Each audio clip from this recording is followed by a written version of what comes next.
नमस्कार, closing call में आपका स्वागत है। आपके साथ मैं हूं मानसी दवे और मेरे साथ मेरे दोनों सहयोगी अभिषेक सत्यव्रतम और विकास सिन्हा बने हुए हैं। यहां से आने वाले 1.5 घंटे में मार्केट की क्लोजिंग किस तरफ जाती हुई दिखेगी। भारतीय बाजार में जो बिकवाली है वो थमने की कोशिश तो कर रही है, संभलने की कोशिश करते हुए बाजार, लेकिन कितनी कामयाबी मिलेगी, ये सारी की सारी चीजें आप तक हम पहुंचाएंगे। एक्सपर्ट्स होंगे हमारे साथ, उनसे भी बातचीत करेंगे। लेकिन सबसे पहले यहां से आगे भारतीय बाजार में इस वक्त जो कमजोरी पिछले 3 दिनों से जारी है, ऐसे में इस वक्त अगर देखें तो फर्स्ट हाफ में हमने देखा कि बेंचमार्क से लेकर ब्रॉडर मार्केट्स तक गिरावट ही गिरावट देखने को मिली। छोटे मझौले स्टॉक्स में ज्यादा पिटाई होती हुई नजर आई, लेकिन वहां से at this point in time हम थोड़ा संभले हैं। निफ्टी निचले स्तर से करीब 250 अंक ऊपर है, वहीं बैंक निफ्टी में भी दिन के निचले स्तरों से 550 अंकों की बढ़त है। यहां से क्लोजिंग कॉल में आपके लिए क्या एलिमेंट्स हैं खास, क्विकली आपके सामने लेकर आते हैं ऑन द शो।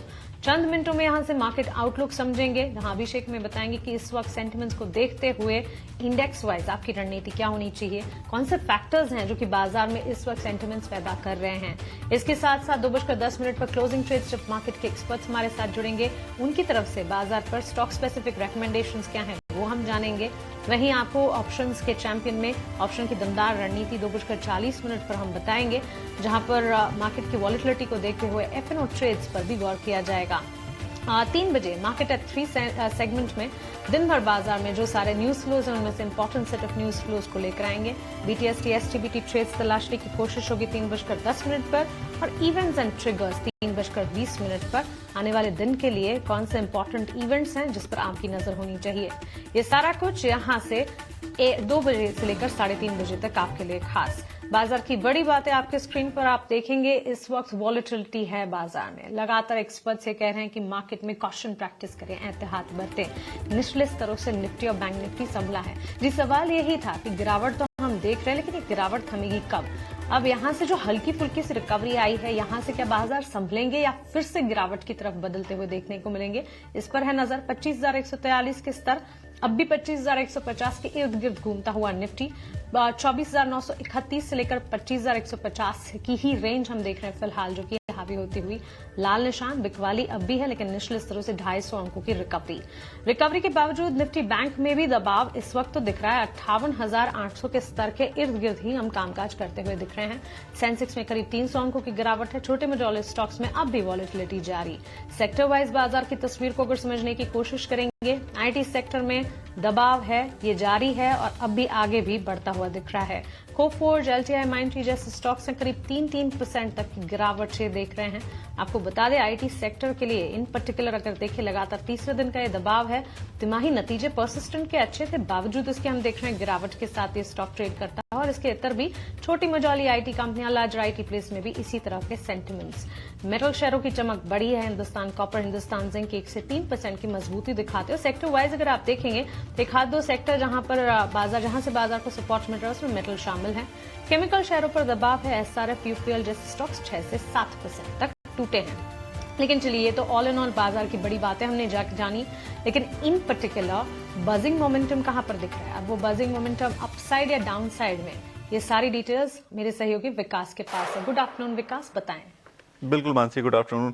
देखिए, मार्केट में बजिंग मोमेंटम इस वक्त अगर 2 सेक्टर्स की बात करें, 2 सेक्टर से सबसे ज्यादा पॉजिटिव सपोर्ट इस वक्त निफ्टी को मिल रहा है। रिकवरी में जो उनको सपोर्ट कर रहे हैं वो ऑयल एंड गैस और मेटल के शेयर हैं। तो सबसे पहले मेटल आपकी स्क्रीन पर लेकर आते हैं। मेटल शेयरों से ठीक ठाक सपोर्ट बाजार को मिल रहा है इस वक्त। अगर आप देखें आपकी स्क्रीन पर, तो Hind Copper, Hind Zinc, Hindalco, JSW Steel, ये सारे शेयर जो है वो आधे % से लेकर 3% तक की तेजी दिखा रहे हैं आज के कारोबार में।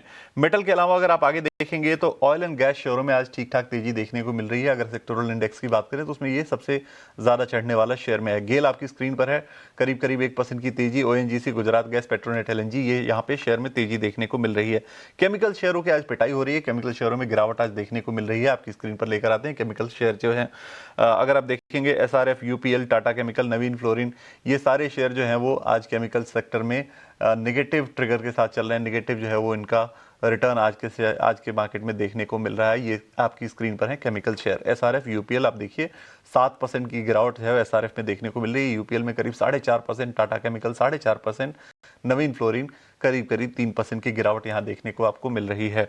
उसके बाद आगे बढ़ते हैं। शॉपर स्टॉप नतीजे आए थे, नतीजे कमजोर आए थे, उसकी वजह से यहाँ पे गिरावट आज देखने को मिल रही है। रेवेन्यू हालांकि इनका 2% अप था, लेकिन जो पैट है वो डाउन था, 69% के आसपास इनका मुनाफा घटा है। इसकी वजह से यहाँ नतीजे कमज़ोर देखने को मिले थे और उसकी वजह से यहाँ पिटाई देखने को मिले। सुप्रीम इंडस्ट्रीज़ की बात करें, सुप्रीम इंडस्ट्रीज़ में भी लगभग सेम ट्रिगर है। यहाँ पे भी जो है वो मुनाफा, कंसो मुनाफा 18% के आसपास गिरा था, जिसकी वजह से आज देखिए शेयर 2% नीचे है, नतीजे कमज़ोर रहे थे। वर्धमान टेक्सटाइल एक और कंपनी जहाँ पे नतीजे कमज़ोर रहे थे, मुनाफा जो है वो करीब 21% घट गया, जिसकी वजह से यहाँ गिरावट आज देखने को मिल रही है। और कुछ नतीजों को आपके सामने लेकर आते हैं। अच्छे नतीजे की वजह से जहां पे थोड़ी पॉजिटिविटी देखने को मिली है, वो शेयर आपकी स्क्रीन पर देखिए। पिकैडली एग्रो कंपनी के नतीजे अच्छे आए थे। आय जो है वो इनकी 24-25 करोड़ से बढ़ के करीब 47-48 करोड़ के आसपास पहुंच गई थी, लगभग डबल हो गई थी। और कंसो मुनाफा, माफ कीजिएगा, कंसो मुनाफा इनका जो है वो डबल हो गया था, 24-25 करोड़ से बढ़ के करीब 48 करोड़ हो गया था। तो यहाँ पे आपको अच्छी खासी तेजी देखने को मिल रही है। 12% शेयर जो है वो चढ़ा हुआ है। आय जो है वो 206 करोड़ से बढ़ के 314 करोड़ हुई है, यहाँ पॉजिटिविटी दिख रही है। उसके बाद क्रेडिट एक्सेस ग्रामीण आपकी स्क्रीन पर लेकर आते हैं। एनआईआई जो है वो 13% बढ़ा इनका, और उसके बाद कंपनी पर ब्रोकरेजेज जो हैं वो बुलिश चल रहे हैं। 13% के आसपास की तेजी शेयर में आज देखने को मिल रही है। बुलिश ब्रोकरेजेज की वजह से यहाँ पे अच्छी खासी तेजी देखने को मिल रही है। तो ओवरऑल ये मामला है। तमाम ब्रोकरेजेज जो हैं वो उन्होंने पॉजिटिव रेटिंग दी है, बाई की, अपग्रेड की रेटिंग दी है, और उसके साथ साथ ये जो है वो पॉजिटिव खबरें रही हैं। कंपनी मुनाफे में आई है, एनआईआई बढ़ा है इसका। तो ये ओवरऑल आज के मार्केट के सारे बजर्स हैं जो अगले 1.5 घंटे के अंदर हमें नजर रखनी होगी जिन चीज़ों पर। अब आगे बढ़ते हैं। मार्केट में आपको क्या करना है, आखिर आपको किन लेवल्स पे ध्यान रखना है, कौन से लेवल्स पे सपोर्ट हैं, आपकी ट्रेडिंग स्ट्रैटेजी क्या होनी चाहिए, वो बतानी बड़ी ज़रूरी है। तो वो बताने के लिए मेरे सहयोगी अभिषेक के पास चलते हैं। अभिषेक, क्या करना चाहिए लोगों को अगले 1.5 घंटे के अंदर, क्योंकि मार्केट आज कभी चढ़ रहा है, कभी गिर रहा है, बहुत ज़्यादा वोलेटाइल है मार्केट इस वक्त। अचानक रिकवरी दिखती है, फिर थोड़ी देर में गिरावट दिखती है, क्या करें? विकास, देखिए, सबसे पहले तो जो लोग अपने जिनके ट्रेड फंस गए हैं ना, उन ट्रेड से निकलने की कोशिश करनी चाहिए, क्योंकि बाजार ने आज ये अपॉर्चुनिटी दी है। लेकिन बाजार के लिए आज जो नई चिंता जो इमर्ज होकर आई है वो है, देखिए, रुपए की कमजोरी। आज रुपया लगभग 0.25% के आसपास कमजोर है। अब रुपए की कमजोरी से क्या होता है ना, कई सारी नई चिंताएं उभर के सामने आ जाती हैं। एक तो ये है कि देखिए, एफआईज का आउटफ्लो बढ़ने का खतरा बढ़ जाता है रुपया जब वीक होता है, तो क्योंकि उनके प्रॉफिट स्क्वीज होते हैं, तो एफआईज फिर वो पैसे निकालते हैं, और अगर वो होता है तो अगेन रुपए पर और प्रेशर डालता है। तो दो धारी तलवार है रुपए का गिरना। और एफआईज, मान लीजिए, अगर पैसे निकाल रहे हैं तो पैसे वो कहां से निकालेंगे? दो सेक्टर ऐसे हैं जहां पर वो हेविली इन्वेस्टेड होते हैं। एक होता है बैंकिंग फाइनेंशियल का, और दूसरा होता है आईटी का। तो बैंकिंग फाइनेंशियल में आज जो गिरावट जो आ रही है, थोड़ा सा ना निफ्टी के मुकाबले बेटर प्लेस था निफ्टी बैंक, लेकिन आज की बिकवाली की वजह यही है कि रुपया और ज्यादा वीक होने लगा है। तो आज विजिबल हमने क्रैक देखा, और धड़ाधड़ करके एक एक करके सारे के सारे लेवल टूटे। 59,500 टूटा था कल, फिर आज हमने 59,000 टूटते हुए दिखा। 58,300 के लेवल तक चला गया था निफ्टी बैंक, वहां से थोड़ी बहुत रिकवरी आई है। अब देखते हैं कि कितना संभल पाता है। लेकिन आज थोड़ी सी चिंताएं बढ़ी हैं रुपए के अराउंड। बाकी जियोपॉलिटिकल फ्रंट पर तो चिंताएं हैं ही। एफआईज की बिकवाली लगातार चली रही है, और रुपए ने आज आग में घी डालने का काम किया है। आज हम देख रहे हैं कि PSU bank, real estate, IT, pharma शेयरों से बाजार पर दबाव बना है। Oil and gas, infra, energy, metal में आज हम देख रहे हैं कि सिलेक्टिव बाइंग हो रही है। तो बाजार में अभी भी चिंताएं कोई टली नहीं है। ट्रंप का आज संबोधन होगा, देखना होगा कि दावोस में वो ग्रीनलैंड को लेकर क्या कहते हैं। बड़े लाओ लश्कर के साथ पहुंचे हैं ट्रंप। सबसे बड़ा डेलीगेशन इस बार उनके साथ है। 6 साल के बाद वो दावोस में भाषण देने जा रहे हैं। तो रणनीति मेरा मानना है कि होना चाहिए कि उछाल में आप ना पोजीशन हल्की कीजिए, और ऊपरी स्तर पर आप चाहें तो 25,300 के लेवल को ध्यान में रखें। एक शॉर्ट का भी छोटा सौदा बना सकते हैं। हो ये रहा है कि जो लेवल्स बाजार में सपोर्ट थे, एक एक करके रेजिस्टेंस में तब्दील होते जा रहे हैं। आज भी आप देखिए 25,000 के नीचे फिसला निफ्टी। 6 नवंबर 2025 के बाद हमने पहली बार ऐसा होते हुए देखा। हालांकि लोअर लेवल से रिकवरी आ रही है, बट ये रिकवरी के सस्टेन होने को लेकर मेरे मन में शक है। ये कह सकते हैं ना कि एक टर्म है डेड कैट बाउंस, ये बाजार में वही दिखाई दे रहा है। और थोड़ी वैल्यू बाइंग आ रही है। जो स्टॉक पिटे हुए थे, एल&टी हो गया, रिलायंस हो गया, आईसीआईसीआई बैंक हो गया, आईटीसी हो गया, थोड़ी बहुत लोअर लेवल से वैल्यू बाइंग आ रही है। ऐसा नहीं कि उनमें बाइंग आ गई, वो शेयर सारे हरे निशान में आ गए, ऐसा नहीं है। तो थोड़ा सा आपको सतर्क रहना चाहिए। अभी भी मुझे लगता है कि तेजी करने वाला ये बाजार नहीं है। यहां से 25,000 पर अब सपोर्ट नजर आ रहा है। और देखिए विकास, हम पहले भी बात कर रहे थे कि बाजार में ना क्रैक्स वो विजिबली नजर आ रहे थे कि बाजार में दरारें पड़ रही हैं। अब 25,000, ऐसा नहीं कि 25,000 वाला सपोर्ट इतना मजबूत है कि इसके टूटने की संभावना नहीं है। आप देखेंगे कि 25,000 के नीचे भी मैं देख रहा था कि 24,000 के पुट में भी लगभग 1.5 लाख कॉन्ट्रैक्ट्स का ओपन इंटरेस्ट है। तो बाजार धीरे धीरे करके कहीं ना कहीं नीचे की तरफ अपने आप को पोजीशन करता जा रहा है। तो थोड़ा सतर्क रहने की जरूरत है। अभी तेजी नहीं करनी है। अब अगले हफ्ते ही स्थिति मुझे लगता है कि साफ हो जाएगी। कल गुरुवार हो जाएगा। ट्रंप के संबोधन का थोड़ा हो सकता है कि देखते हैं क्या बोलते हैं, उसका कुछ असर आएगा। बाकी लोग वीकेंड का निश्चितता लेके जाना नहीं चाहेंगे। तो ये आपकी स्ट्रेटजी होनी चाहिए। जहां अच्छी खबरें आ रही है उन पर आप फोकस कीजिए।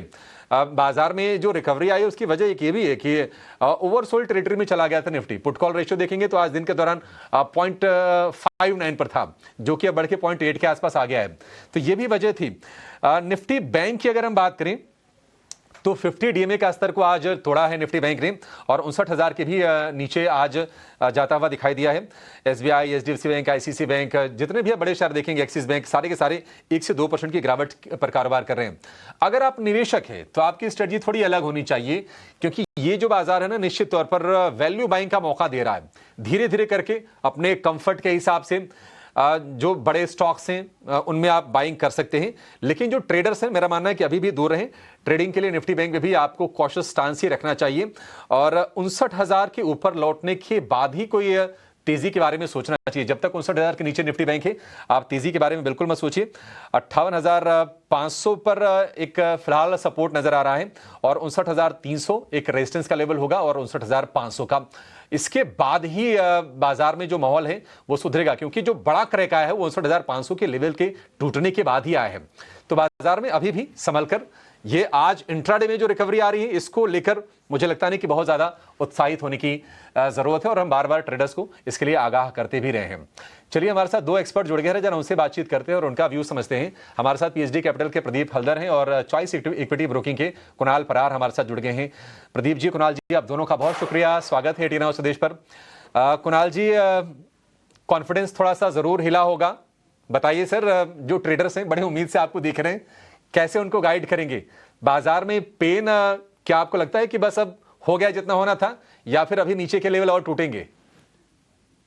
वेल अभिषेक जी, जितना पेन होना था वो हो चुका है। अब ज्यादा पेन नहीं लग रहा है। आज के दिन में जो 24,900 के राउंड का जो लो लगा है, वहीं पे एग्जैक्टली अच्छा खासा सपोर्ट आ रहा है। पहले भी सेम लेवल का रेजिस्टेंस मार्केट ने फेस किया था। फेस करने के बाद, ब्रेक करने के बाद ऊपरी लेवल पे 26,000 और जब दूसरी बार ब्रेक हुआ था तो फिर 26,400 तक के लेवल हमें दिखाए थे। सो व्यू फिलहाल यहाँ पे पॉजिटिव साइड का, ये 24,900 काफी अच्छा सपोर्ट है। मैं यहाँ पे अगर एक रिस्की ट्रेड की बात करूं तो 24,900 के एसएल के साथ यहाँ पे हम निफ्टी में भी पोजीशन बना के लेके जा सकते हैं ना। ऊपरी लेवल पे 24,300 का एक स्ट्रॉन्ग रेजिस्टेंस है। हमारे 12:30 बजे वाले शो में हमने 25,300 की बात की थी, उसके बाद 25,300 का हाई भी लगा, तो वहीं से एक माइनर करेक्शन भी हमें देखने को मिला है। सो 25,300 जैसे ही क्रॉस होगा, ये आपको 25,900 तक के भी लेवल दिखाने के लिए रेडी हो जाएगा। एंड जैसा मैं कहा कि लास्ट 5 बजट में देखने जाए तो पोस्ट बजट हमें 4 इंस्टेंसेस ऐसे थे जहां पे अच्छी खासी रैली देखने को मिली। तो ये छठा बजट ऐसा होगा कि ये रैली का एक्सपेक्टेशन हम रख सकते हैं। सो ओवरऑल जो व्यू है पॉजिटिव साइड का, ये जब तक 24,900 ब्रेक नहीं होता है, ऊपरी लेवल पर 25,300 ब्रेक होता है, तो डायरेक्टली आपको 25,900 तक के लेवल मार्केट दिखा सकता है।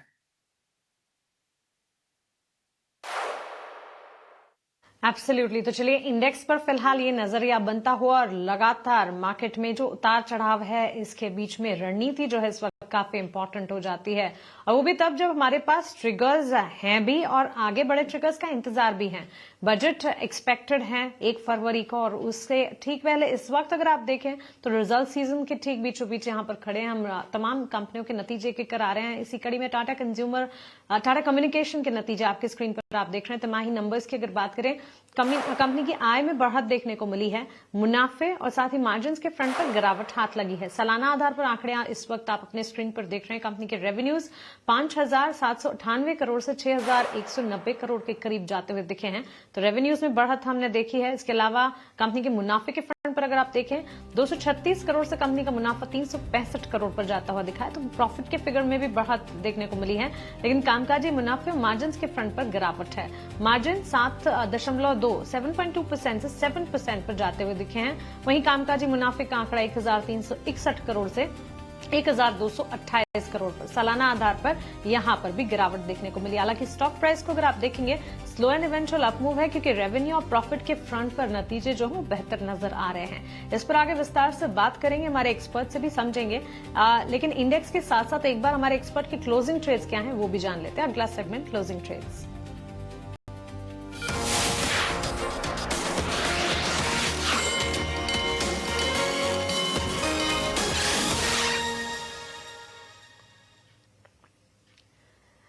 Pradeep, good afternoon. शुरुआत आपसे करना चाहेंगे, एक तो आपके स्टॉक स्पेसिफिक आइडियाज भी बताएं और टाटा कम्युनिकेशन के नंबर्स अभी हम देख रहे हैं स्क्रीन पर फ्लैश भी हो रहे हैं। रेवेन्यू और प्रॉफिट के फिगर्स में बढ़त है।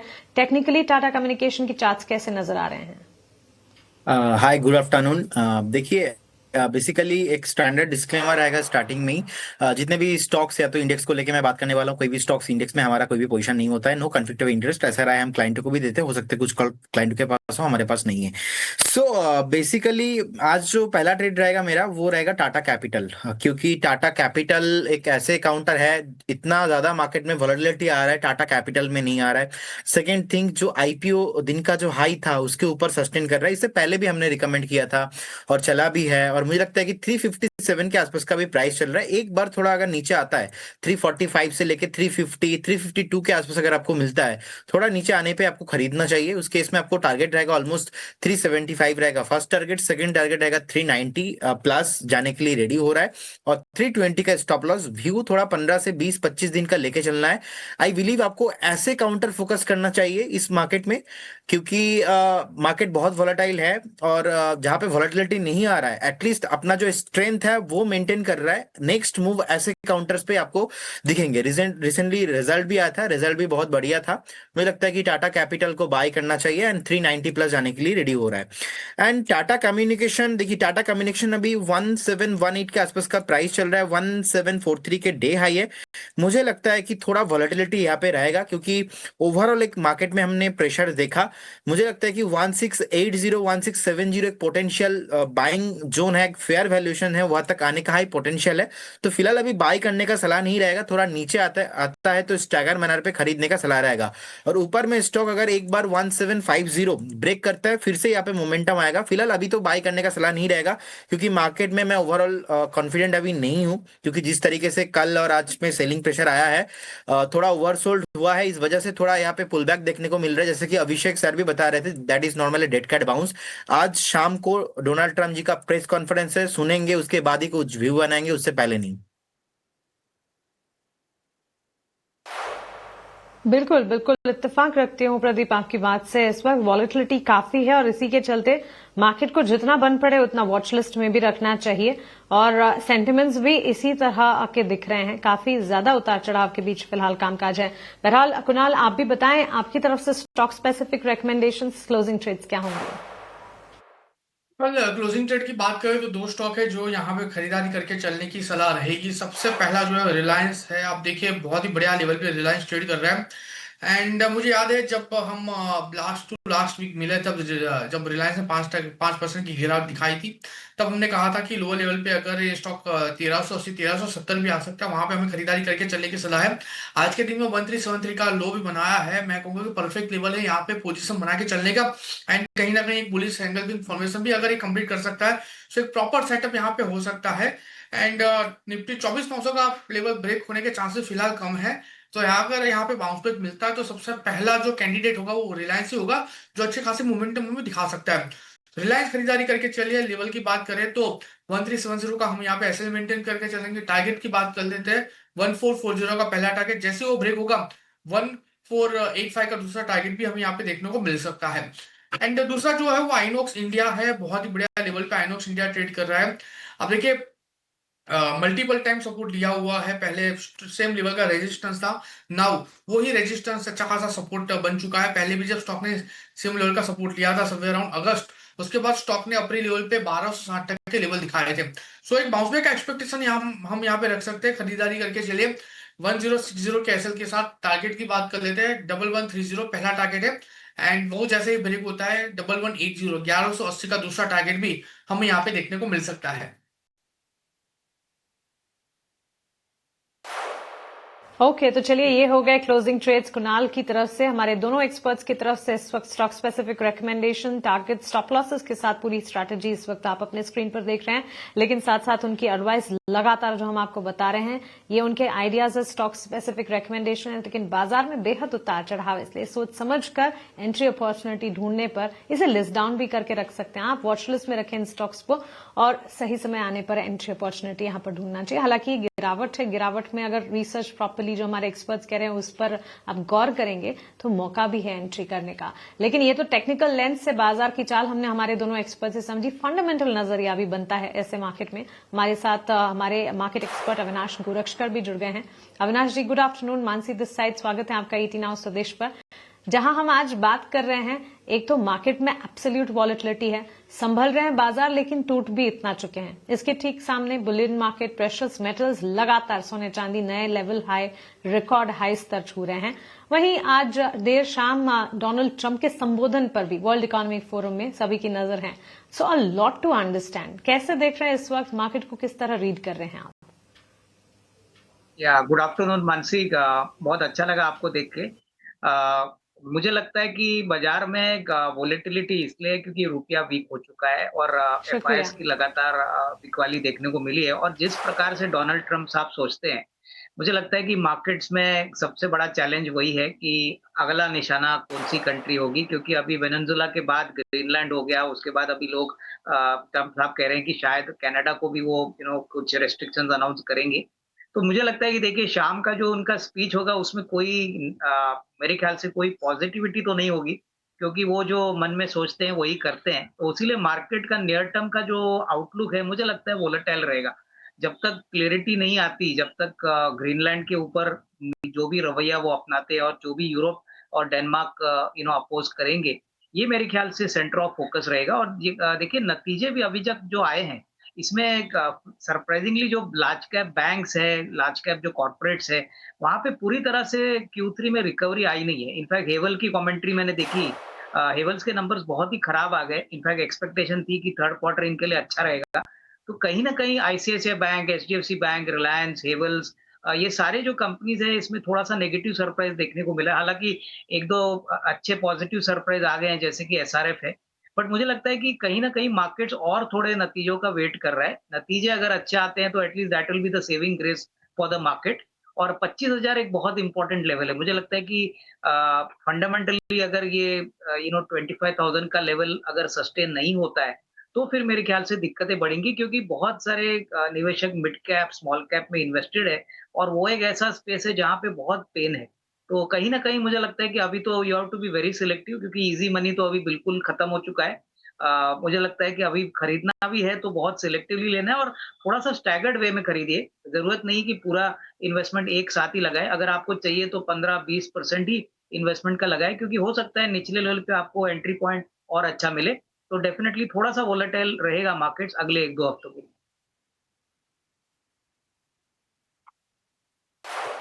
बिल्कुल, ये है ना, ये इस वक्त ये समय काफी टेम्पटिंग है मार्केट पार्टिसिपेंट्स के लिए भी, क्योंकि बाजार इतना टूटे हैं।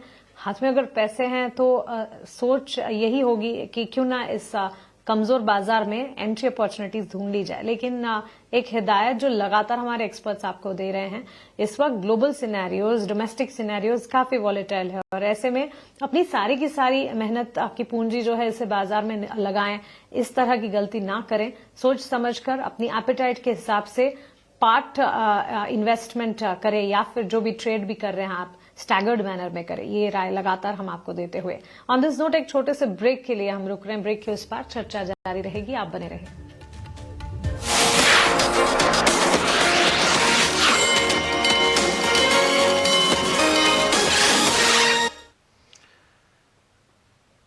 चलिए, क्लोजिंग कॉल में आपका एक बार फिर से स्वागत है। हमारे साथ एक्सपर्ट्स का एक बड़ा पैनल लगातार बना हुआ है। प्रदीप हल्दर हमारे साथ हैं, कुणाल परार हैं, अविनाश गोरक्षकर हमारे साथ हैं। एक और मेहमान को शामिल कर लेते हैं, रत्नेश गोयल हमारे साथ जुड़ गए हैं अरिहंत कैपिटल से। रत्नेश जी, गुड आफ्टरनून, बहुत स्वागत है आपका ET नाउ स्वदेश पर।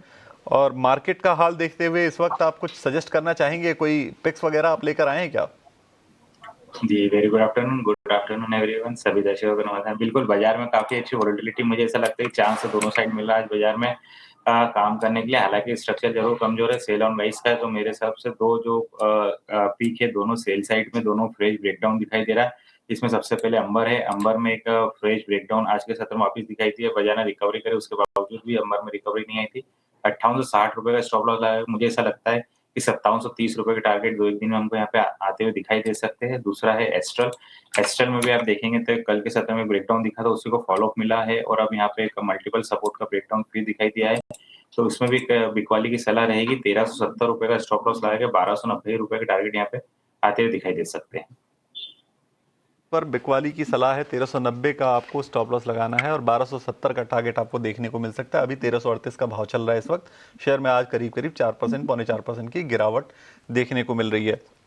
एक व्यू आपसे अविनाश जी, ऑयल कंपनियों पे लेना चाहेंगे, oil market, oil in fact oil exploration वाली कंपनियां जो अपस्ट्रीम कंपनियां हैं उन पर लेना चाहेंगे। आज के मार्केट में GAIL, ONGC, RIL, Petronet, LNG, Oil India, ये सारे शेयर चढ़े हुए हैं गिरे हुए बाजार में भी। हालांकि ओएमसी जो है वो उसमें गिरावट देखने को मिल रही है, लेकिन ये जो अपस्ट्रीम कंपनियां हैं उनमें काफी तेजी देखने को मिल रही है। क्या नजरिया आपका बनता है अविनाश जी? कि अपस्ट्रीम कंपनीज में थोड़ा सा पॉजिटिविटी इसलिए है क्योंकि ऑयल के प्राइसेस थोड़े से फॉर्म अप हो चुके हैं और कहीं ना कहीं अगर क्रूड का प्राइस बढ़ता है तो अपस्ट्रीम कंपनी जैसे ऑयल इंडिया है, ओएनजीसी है, उनको डेफिनेटली फायदा होगा। मुझे लगता है कि ओएनजीसी काफी वेल पोजिशन्ड है, लार्जेस्ट ऑयल अपस्ट्रीम वाली कंपनी है और मोस्ट इम्पॉर्टेंटली तीसरी तिमाही और चौथी तिमाही हमको लगता है कि एटलीस्ट फर्स्ट हाफ के मुकाबले में काफी अच्छी होनी चाहिए। ऑयल मार्केटिंग कंपनीज में गिरावट इसलिए क्योंकि आज रुपया काफी वीक हो चुका है और इसका मतलब ये है कि इनका जो क्रूड का एक्विजिशन कॉस्ट है वो डॉलर टर्म्स में महंगा हो जाएगा। और दूसरी बात, अगर क्रूड का प्राइस बढ़ता है तो इनके जीआरएम मार्जिन एटलीस्ट दिसंबर क्वार्टर नहीं बट जनवरी टू मार्च के क्वार्टर में थोड़े से इम्पैक्ट हुए है, उसीलिए शायद आपको ओएमसीज में बिकवाली दिख रही है। तो हमारा मानना है कि अपस्ट्रीम कंपनीज में ओएनजीसी एक अच्छा विकल्प हो सकता है अगर किसी का नजरिया 6 to 12 मंथ्स है और होपफुली अगर ये जियोपॉलिटिकल कंडीशंस थोड़े से और खराब होते हैं तो हो सकता है कि क्रूड के प्राइसेस बढ़े और इसमें डेफिनेटली हो सकता है कि इसमें प्रॉफिटेबिलिटी थोड़ी सी ओएनजीसी की बढ़े। तो I think net we are structurally positive on ONGC. Upstream कंपनियों में ओएनजीसी को अविनाश जी को पसंद है, यहाँ पे आप अपना व्यू बना सकते हैं रिसर्च को देखते हुए। चलिए हमारे साथ जो मेहमान जुड़े हुए हैं उनका कुनबा थोड़ा और बड़ा करते हैं। हमारे साथ सोमिल मेहता को फिर से जोड़ते हैं। सोमिल आपका बहुत स्वागत है 18 हाउस स्वदेश पर। और मार्केट जो है वो रिकवरी फिर गिरावट इसी ट्रेंड में चल रहा है। आपका क्या नजरिया है मार्केट पर? Good afternoon to everyone. Negative view है, definitely negative. On the daily charts अगर हम देखें तो around 200 daily exponential moving average के आसपास चल रहा है इस समय मार्केट। बहुत शार्प सेल ऑफ देखने मिला है। आज सुबह हम आपके चैनल पे ही एक्चुअली अपॉर्चुनिटीज की बात करें तो अपॉर्चुनिटी जो थी वो बैंक निफ्टी में थी और वो वहां पे भी बहुत शार्प सेल ऑफ हमें देखने मिला आज के सेशन में। सो व्यू नेगेटिव रहेगा निफ्टी बैंक निफ्टी दोनों में ही। मुझे लगता है कि the next level to watch out, अब मेरे टारगेट्स तो 24,800 के थे अब तक वीक के एक्चुअली, तो 24,800 का टारगेट रहेगा। उसके नीचे अब नेक्स्ट मैं देख रहा हूँ 24,550 एक स्विंग लो है ऑन द वीकली चार्ट्स। ये मेरे टारगेट्स रहेंगे अभी नेक्स्ट। और जो मोमेंटम इंडिकेटर्स है वो अभी भी सेल में है, अभी भी ओवरसोल्ड टेरिटरी में नहीं है on the daily chart, so I am not looking for that. अगर रेजिस्टेंस की हम बात करें तो आज का जो हाई है 25,300 25,310 वो एक इंपॉर्टेंट रहेगा और 10 डेली एक्सपोनेंशियल मूविंग एवरेज थोड़ा सा ऊपर है क्योंकि शार्प सेल ऑफ्स हमने लास्ट 2 दिन में देखे हैं, इसलिए वो एक रेजिस्टेंस रहेगा, दैट इज 25,570। तो ये 2 लेवल्स हमें ध्यान में रखते हैं as a hurdle on the upside. बाकी ओवरऑल व्यू नेगेटिव रहेगा, सेल ऑन राइज की स्ट्रैटेजी रखेंगे। अगर हम बैंक निफ्टी की बात करें तो अभी भी मुझे लगता है कि बैंक निफ्टी में अच्छी अपॉर्चुनिटी है क्योंकि एक अच्छा बाउंस बैक देखा गया है towards the 40 daily exponential moving average which is 59,230। ये एक हर्डल रहेगा और इसी का एक स्टॉप लॉस रख के फिर से एक बार सेल साइड की पोजीशन ले सकते हैं for a target of 58,300 and 58,000।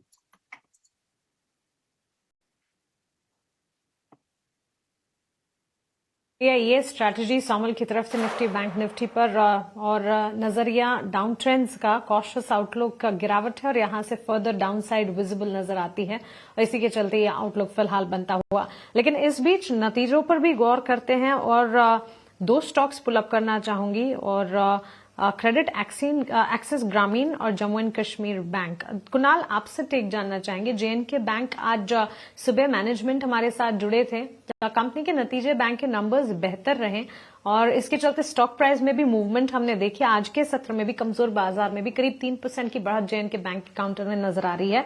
वहीं तीसरे तिमाही में क्रेडिट एक्सिस ग्रामीण घाटे से मुनाफे में आई है। ब्रोकरेज के बुलिश रिपोर्ट्स भी हैं और इसी के चलते स्टॉक में जबरदस्त अपमूव्स देखने को मिले हैं। कमजोर बाजार में भी ये दोनों शेयर्स हैं, अच्छी मजबूती दिखा रहे हैं। जिनकी एग्जिस्टिंग पोजीशन है उनके लिए क्या राय होगी यहाँ पर? सबसे पहले क्रेडिट एक्सेस ग्रामीण की बात करें, आज बहुत ही बढ़िया मोमेंटम हमें स्टॉक में देखने को मिली। स्टॉक 12% ऊपर है और यहाँ पे नई खरीदारी करके चलने की सलाह तो बिल्कुल नहीं रहेगी, क्योंकि रिस्क रिवॉर्ड नई खरीदारी के लिए उतना फेवरेबल नहीं है। लेकिन अगर आपके पास ऑलरेडी पोजीशन है तो आप फिर एक बार वेट कर लिए, क्योंकि ऊपरी लेवल 1500 तक के लेवल आपको यहाँ पे देखने को मिल सकते हैं। सो क्रेडिट एक्सेस डेफिनेटली यहाँ पे पोजीशन होल्ड करके चलने की सलाह है, नई खरीदारी करके चलने की सलाह नहीं रहेगी। एंड जेएनके की बात करें तो जेएनके फिलहाल 4% ऊपर है एंड पिछले कुछ दिनों से स्टॉक एक रेंजबाउंड मोमेंटम में ही है। लोअर लेवल की बात करें तो 98 और ऊपरी लेवल की बात करें तो 104, यानी 98 से लेकर 104 के रेंज के बीच में ही ट्रेड स्टॉक घूम रहा है। आइदर साइड का ब्रेकआउट जब मिलेगा तभी आपको एक पर्टिकुलर डायरेक्शन यहाँ पे स्टॉक में देखने को मिल सकती है। सो फिलहाल यहाँ पे ये स्टॉक को भी अवॉइड करें, वही सबसे अच्छा रहेगा। 104 अगर ब्रेक होता है तो फिर आपको ऊपरी लेवल पे 110 से लेके एटलीस्ट 114 तक के लेवल भी आपको देखने को मिल सकते हैं। सो 104 के ऊपर ही यहाँ पे नई पोजीशन बना के चलने की सलाह रहेगी काउंटर पे। ओके, तो चलिए जेएनके बैंक, क्रेडिट एक्सिस ग्रामीण दोनों पर ये टेक्निकल नजरिया कुणाल की तरफ से। क्रेडिट एक्सिस ग्रामीण बैंक आज के सत्र में इस वक्त 13% की तेजी हम देख रहे हैं। ऊपरी स्तरों से थोड़ा हल्का हुआ है, लेकिन आज 1422 तक के उच्चतम स्तर भी इसने छुए हैं। वजह है नतीजे और नतीजों के बाद बुलिश ब्रोकरेज रिपोर्ट्स। लेकिन ऐसा क्या कुछ रहा नतीजों में, मैनेजमेंट की तरफ से क्या कुछ निकल कर आया जिसने इतना बूस्टअप किया है स्टॉक को, साथ ही ब्रोकरेज कॉल्स क्या है, सारी डिटेल्स लेकर मेरी सहयोगी मिताली जैन अब हमारे साथ मौजूद है। मिताली, बताएं।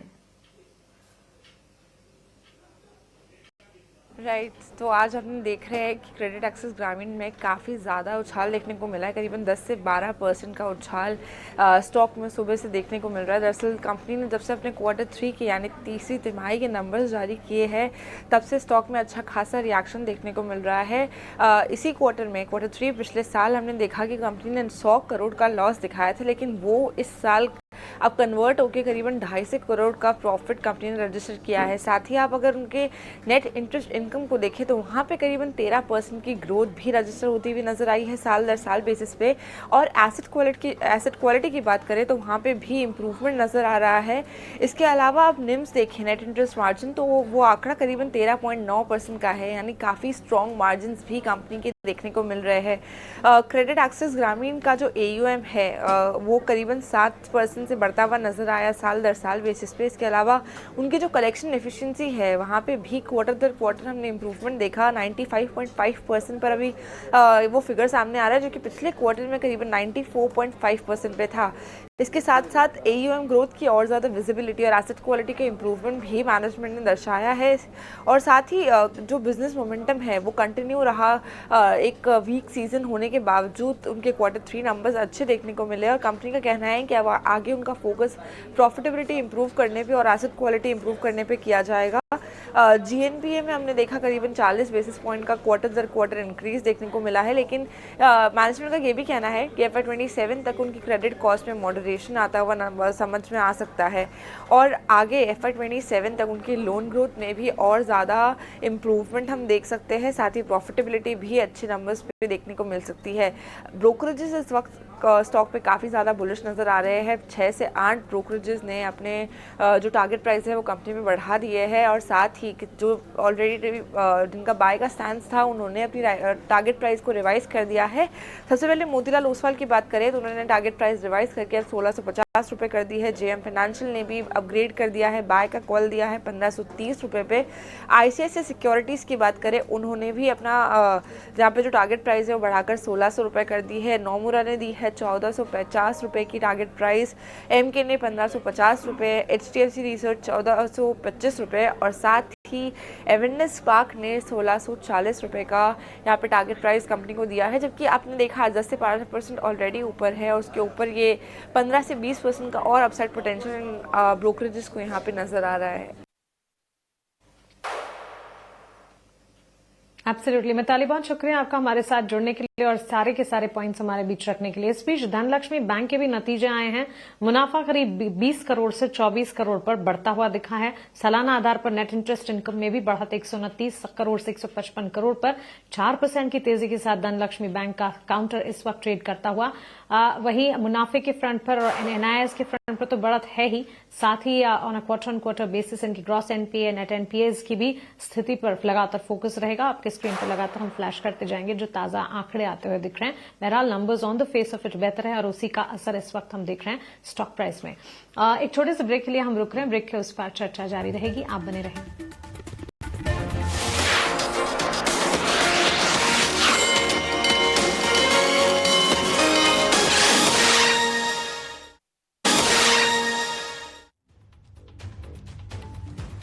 ब्रेक के बाद आपका फिर से स्वागत है। आप देख रहे हैं क्लोजिंग कॉल। बाजार में हम देख रहे हैं कि उतार चढ़ाव बना हुआ है और इस वक्त जो निफ्टी की गिरावट है लगभग 100 अंकों के आसपास की है। और अगर हम निफ्टी बैंक की बात करें तो गिरावट 560 अंकों की है।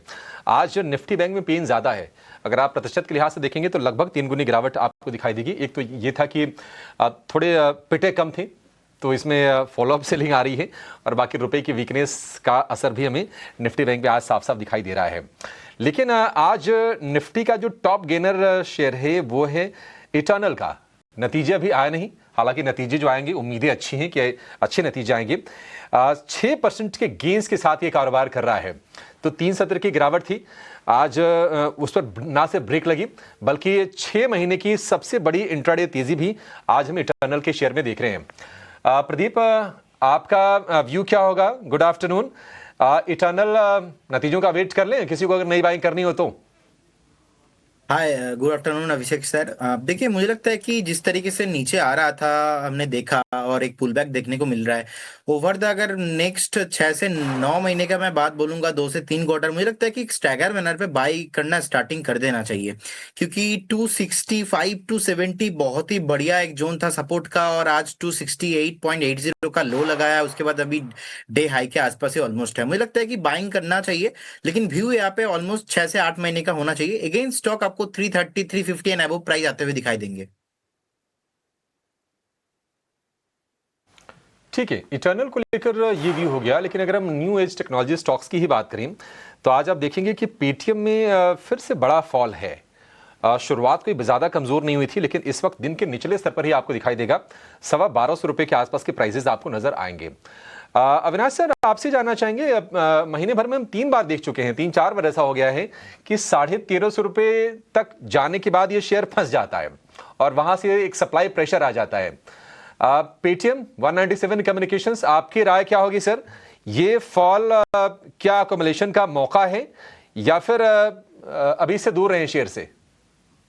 नहीं, मुझे लगता है कि देखिए शेयर काफी निचले लेवल से स्टॉक चल भी चुका था, तो थोड़ा सा बिकवाली का प्रेशर भी दिख रहा है। बट मेरे ख्याल से Q3 के नंबर्स अच्छे आने चाहिए। आई थिंक मार्केट्स एक्सपेक्ट कर रही है कि पेटीएम अभी काफी हद तक कॉस्ट इनिशिएटिव्स कर चुका है।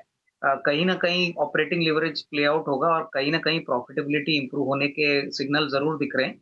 तो जिनका नजरिया थोड़ा सा लॉन्ग टर्म में थोड़ा सा रुके, क्योंकि देखिए मुझे लगता है कि अभी भी जिस प्रकार से स्टॉक बढ़ा था, हो सकता है कि थोड़ा सा और हल्का गिरावट आने के बाद एक स्टेबिलिटी आए। तो अभी मेरे ख्याल से खरीदने का मौका नहीं है, लेकिन डेफिनेटली अपने रडार पे रखिए। मुझे लगता है कि तीसरी तिमाही के नंबर्स अगर अच्छे आते हैं और यहाँ पे कमेंट्री मैनेजमेंट की काफी अच्छी निकलती है तो डेफिनेटली आपको एक अच्छा बाउंस देखने को मिलेगा।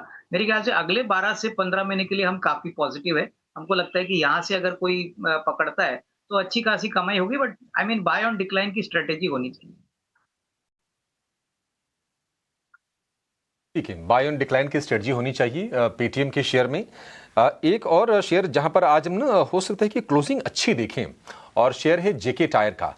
क्रूड के प्राइसेस में जो नरमी आई है उसका भी बेनिफिट मिल रहा है। बाकी ऑटो कंपनीज को लेकर, ऑटो डिमांड को लेकर सेंटिमेंट तो अच्छे ही हैं, रिप्लेसमेंट डिमांड वगैरह भी अच्छी निकल के आई है। हालांकि एक रेंज में फंसा हुआ शेयर रहा है, लेकिन आज आप देखेंगे दिन के ऊपरी स्तर पर जाके फिलहाल आपको कारोबार करता हुआ नजर आएगा। लगभग 2.5% के आसपास के गेंस हैं। जेके टायर, सौमिल भाई, आपका व्यू, जेके टायर 52 हफ्ते की ऊंचाई से बहुत दूर नहीं है शेयर, ये क्या राय होगी आपकी? JK Tyre is definitely positive on the stock. बहुत समय से कंसोलिडेशन में चल रहा है। इन द लास्ट 3 या 4 वीक में एक कंसोलिडेशन हो रहा है और मुझे लगता है ये ऊपर की तरफ ही टूटेगा। Stop loss would be around 482। Definitely positive in the short term and medium term both. मुझे लगता है ऊपर में ये स्टॉक 580 तक जा सकता है इन the medium term outlook. Short term में भी एक्चुअली ट्रेड कर सकते हैं because on a verge of a breakout. So 482 पे stop loss, strict stop loss लगाए और पॉजिटिव साइड ट्रेड करें। पॉजिटिव साइड पर ट्रेड करना है इसमें जेके टायर को लेकर। एक अच्छा बैंक था जिसके अपडेट्स वगैरह अच्छे आए थे, सीएसबी बैंक। हालांकि 550 रुपए के ऊपर निकल गया था शेयर, और वहां से हम देख रहे हैं कि लगातार एक सेलिंग प्रेशर बना हुआ है सीएसबी बैंक के शेयर पर। आज भी आप देखेंगे दिन के निचले स्तर के आसपास ही है, और गिरावट काफी इसमें गहरा रही है। राय आपकी रत्नेश जी, सीएसबी बैंक को लेकर, क्या एक्युमुलेट करना चाहिए सीएसबी बैंक को, या फिर स्ट्रक्चर और ज्यादा यहां से वीक होते हुए आपको नजर आ रहे हैं? हाँ, बिल्कुल। सीएसबी बैंक में देखिए आउट परफॉर्मेंस एक हमको देखने को मिला, काफी एक अच्छी तेजी यहाँ पे देखने को मिली। तो मुझे ऐसा लग रहा है ऊपरी स्तर से मुनाफा वसूली चल रही है। तो अगर मेरे हिसाब से यहाँ पे 460 450 के आसपास में आता है तो यहाँ पे कंसोलिडेशन देखने को मिलेगा। अपने की एवरेज 440 450 50 डे मूविंग एवरेज के आसपास में भी रुकेगा। तो एक वहाँ पे एक नई खरीदारी की के बारे में सोचा जा सकता है। 450 से 440 के आसपास में वहाँ पे रिस्क रिवॉर्ड रेशियो फेवर में बैठेगा। उनको शॉर्ट टर्म के लिहाज से या मिड टर्म के लिहाज से रखना है तो वहाँ पे 390 रुपए के स्टॉप लॉस है, उस लेवल के आसपास में खरीदारी करे तो एक रिस्क रिवॉर्ड रेशियो फेवर में बैठेगा। ठीक है, थोड़ा और नीचे आए तो आप इसमें बाइंग कर सकते हैं। सीएसबी बैंक के शेयर में 390 रुपए का फिर आपका स्टॉप लॉस होगा। और आज ये रडार पर इसलिए आया है क्योंकि 20 डीएमए के लेवल को इसने ब्रेक किया है, जो कि है 480 रुपए का, और 464 रुपए का भाव है। तो ठीक है, थोड़ा और अगर गिर जाता है, अगर आपके पास अगर नहीं है शेयर, तो आप इसको खरीदने के बारे में सोच सकते हैं। चलिए एक छोटे से ब्रेक के लिए रुकेंगे। ब्रेक के बाद जब लौटेंगे तो बाजार का एक्शन जारी है। कुछ और ट्रेड्स, कुछ और निवेश के लिए शेयर, कुछ और ट्रेंड हम समझने की कोशिश करेंगे। आप कहीं जाएगा नहीं।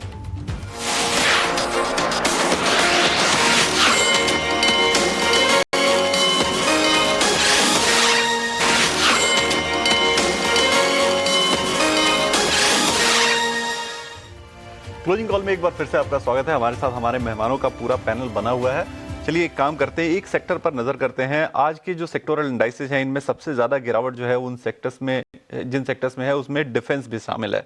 और बजट के ठीक पहले ये गिरावट जो है वो बहुत अच्छी तो नहीं दिख रही है। 1.5% के आसपास जो है वो इंडेक्स टूटा हुआ है।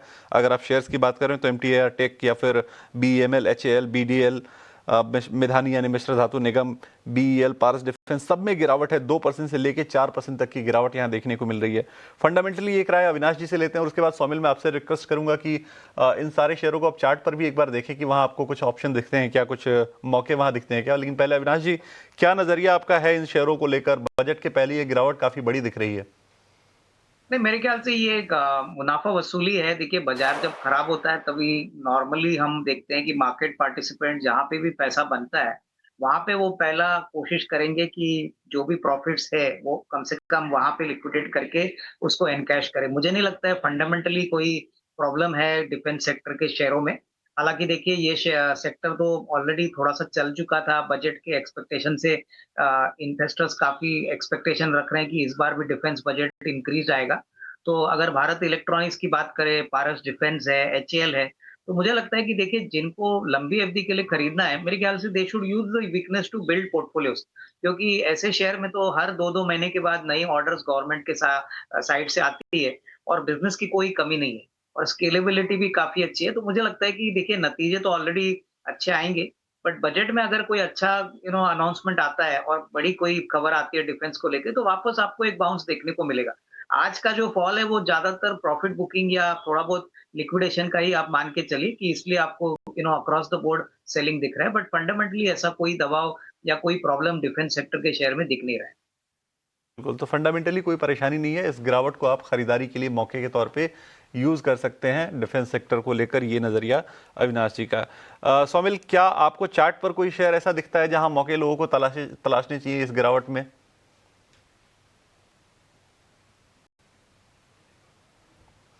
आपकी आवाज नहीं आ रही सौमिल, शायद आपका ऑडियो म्यूट हो गया है। अपॉलजीज। यहाँ पर अगर आप देखें BEL और HAL ये दोनों स्टॉक्स में बहुत अच्छी तरह ट्रैक करता हूँ। शॉर्ट टर्म में गिरावट है, इसमें कोई डाउट नहीं है, और शॉर्ट टर्म में थोड़ा और गिरावट होंगी ऐसा मैं एक्सपेक्ट भी कर रहा हूँ। लेकिन इन द लॉन्ग टर्म या in the medium term outlook अगर आप देखें तो these are very good stocks.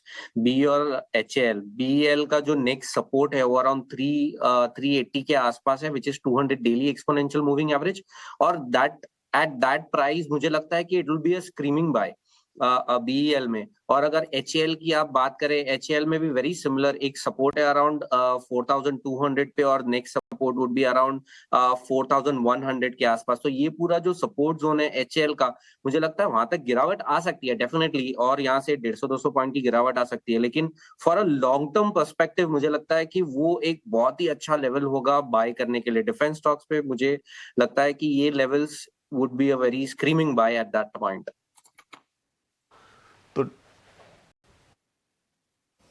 Alright, so चलिए डिफेंस के खेमे पर काफी इंपॉर्टेंट है ये। बजट से ठीक पहले डिफेंस सेक्टर पर फोकस रहता भी है। मौजूदा सरकार डिफेंस के इंडिजिनाइजेशन पर काफी फोकस कर रही है और ऐसे में फंडामेंटल और टेक्निकल नजरिया दोनों ही हमारे एक्सपर्ट से हमने समझा। इस बीच केमिकल स्टॉक्स पर भी एक नजर होनी चाहिए, और इन पर्टिकुलर प्रदीप आपसे आरती सर्फैक्टेंट्स पर एक राय जानना चाहेंगे। कंपनी के नंबर्स आए, स्काई रॉकेट 20% अपर सर्किट हमने देखा था, बिकॉज नतीजे भी दमदार रहे। मुनाफे के फ्रंट पर सालाना आधार पर करीब 358% की बढ़त देखने को मिली। कल के सत्र में आरती सर्फैक्टेंट्स ने 20% की अपर सर्किट, अच्छा खासा मुनाफा यहां पर देखा और अच्छी खासी मजबूती के बीच ट्रेड करता हुआ। आज अगेन हम देख रहे हैं स्टॉक प्राइस में एक डिप देखने को मिला है। फंडामेंटल्स की अगर बात करें, ढेर सारे पॉजिटिव ट्रिगर्स फंडामेंटल्स के हैं, जैसे कि तिमाही नतीजे तो अच्छे रहते ही हैं कंपनी के, as we see the history, और कैगर बेसिस पर ऑलमोस्ट 40-41% के प्रॉफिट ग्रोथ भी कंपनी ने पोस्ट किए हैं। क्या राय होगी आरती सर्फैक्टेंट्स पर? देखिए, जिस तरीके का स्ट्रक्चर है, थोड़ा एक डाउन ट्रेंड ही है, कंटिन्यूअसली एक सेलिंग प्रेशर यहाँ पे दिखाई दे रहा है।